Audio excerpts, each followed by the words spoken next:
Silver continues to wait for the FOMC. Before we start, a quick word from our sponsor. This video is brought to you by XNS, the world's leading retail brokerage firm offering ultra-fast execution and no overnight fees. Look for a link in the description below.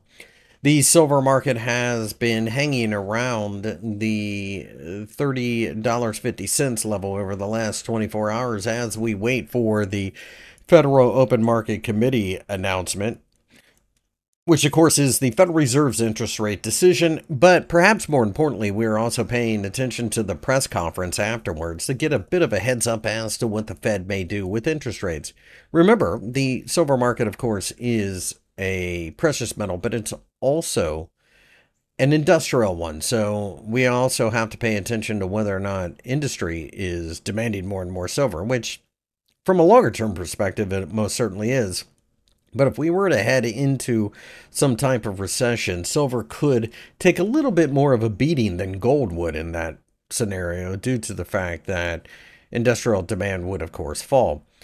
Keep in mind that silver is extraordinarily volatile, so you have to be cautious with your position sizing, something that I try to remember to bring up in every silver analysis piece that I do, because quite frankly, yours truly has taken a bit of a beating from time to time, getting a little aggressive in this market.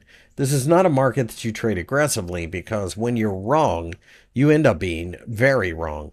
However, at this point, I think you may be setting up a potential buy on the dip scenario. And therefore, I'd be very interested in the $30 level, and then again at the 50-day EMA in buying gold on the cheap, as it were. If you enjoyed the video, give me a thumbs up and subscribe.